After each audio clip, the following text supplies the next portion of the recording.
Hello guys. तो आज हम लोग स्टार्ट करेंगे लीशमानिया डोनोवानी के पैथोजेनिसिटी से। अब इसमें हम लोग देखेंगे कि डिसीज़ कैसे कॉज होती है। ठीक है, तो काला जार जो है उसे हम लोग कहते हैं रेटिकुलो एंडोथेलियोसिस। ये किसकी वजह से होता है? जब आरी सिस्टम में लीशमानिया डोनोवानी का इन्वेशन हो जाता है। ठीक है, अब हम लोग यहाँ पे ये देखेंगे कि जो पैरासिटाइज मैक्रोफेज है वो पूरी ही बॉडी में इन्फेक्शन को स्प्रेड कर देगा। लेकिन एक चीज़ ये सोचने की बात है कि जो माइक्रोफाज है उसका काम क्या होता है? उसका काम होता है कि वो फैगोसाइटाइज करता है। ठीक है, किसी भी पैरासाइट को। लेकिन वो क्या करेगा कि जो पैरासाइट है वो मर नहीं रहा है। तो वो किस वजह से नहीं मर रहा है? क्योंकि उसके पास 3 मेजर प्रोटीन होने की वजह से। ठीक है, जो कि उसको प्रोटेक्शन प्रोवाइड कर रहा है कि किसके लिए? हाइड्रोलिटिक एंजाइम जो माइक्रोफाज है उसके लिए। ठीक है, और वो 3 प्रोटीन कौन कौन सी हैं? GP63 और LPG लाइपोफॉस्फोग्लाइकन्स और GPIS। ठीक है, अब हम लोग ये देखते हैं कि जो एमेस्टिगोट फॉर्म है वो आरी सिस्टम में कहाँ कहाँ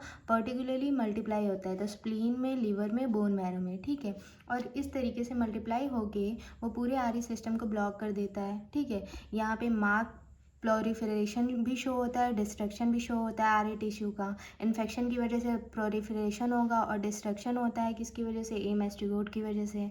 ठीक है, अब हम लोग यहाँ पे देखेंगे स्प्लीन।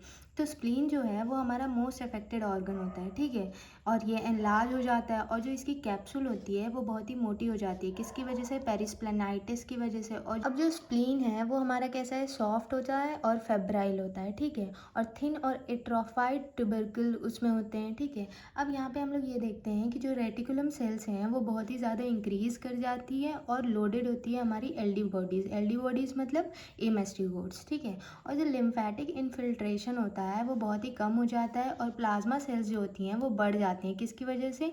ह्यूमरल इम्यूनिटी की वजह से। ठीक है, अब हम लोग इसमें लीवर में देखेंगे तो लीवर भी जो होता है वो हमारा बढ़ जाता है। और जो एमेस्टिगोट है वो कहाँ पे जाके अटैक करता है? कफर सेल्स और वेस्कुलर एंडोथेलियल सेल्स, ये भी हैविली पैरासिटाइज हो जाते हैं। ठीक है, और जो हिपैटोसाइट होता है इसमें वो अनअफेक्टेड होता है, मतलब कि इसमें कोई भी इफेक्ट नहीं पड़ता है, इन्फेक्शन कोई भी नहीं होता है। ठीक है, और इसमें जो लिवर का फंक्शन होता है वो सीवियरली इफेक्ट नहीं होता है। प्रोथ्रोम्बिन का जो प्रोडक्शन होता है वो कम हो जाता है और कहीं कहीं पे फैटी डिजनरेशन भी देखा जाता है लिवर के अंदर। ठीक है, अब बोन मैरो की बात करते हैं। तो जो बोन मैरो है वो हैविली इनफिल्ट्रेट हो जाता है पैरासिटाइज माइक्रोफाज से। ठीक है, अब यहाँ पे हम लोग देखेंगे सीवियर एनीमिया का केस। तो इसमें जो हीमोग्लोबिन लेवल होता है वो 5 to 10 ग्राम पर DL हो जाता है। ठीक है, और यहाँ पे जो एरिथ्रोसाइट है उसका डिस्ट्रक्शन भी इंक्रीज कर जाता है। किसकी वजह से? हाइपरस्प्लेनिज्म की वजह से। और जो ऑटो एंटीबॉडीज़ RBCs के लिए है वो हीमोलिसिस को भी कंट्रीब्यूट करती है। ठीक है, और ल्यूकोपीनिया हो जाता है, ल्यूकोसाइट की कमी हो जाती है। ठीक है, और मार्क न्यूट्रोपीनिया और थ्रोम्बोसाइटोपीनिया, मतलब कि न्यूट्रोफिल्स में भी कमी हो गई और प्लेटलेट्स में भी कमी हो गई। और जो antibody against WBC and platelets. ठीक है, अब यहाँ पे हम लोग क्लिनिकल फीचर की बात करेंगे। तो क्लिनिकल फीचर में हम लोग ये देखेंगे कि ये जो डिसीज़ होता है तो वो जब होता है तो पता नहीं चलता है, पर बहुत ही हार्मफुल होता है। ठीक है, और high grade of fever show करता है।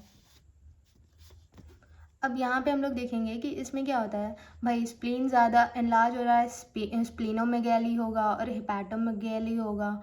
कचैक्सिया होता है कि बॉडी वेट लॉस होता है और मसल वेट लॉस भी होता है और मार्क एनीमिया के साथ दिखता है। फिर इमेशिएशन होता है। ठीक है, एनीमिया केस होता है, ल्यूकोपीनिया होता है, थ्रोम्बोसाइटोपीनिया भी शो करता है। फिर से एपिस्टैक्सिस शो करता है, मतलब नोज से ब्लीडिंग आना, GI ब्लीडिंग भी शो करता है, एसाइटिस शो करता है, एब्डोमिनल इन्फ्लेमेशन शो करता है, एडिमा, बॉडी का भी इन्फ्लेमेशन, स्वेलिंग, फ्लूइड के इकट्ठा होने की वजह से शो करता है। Thank you.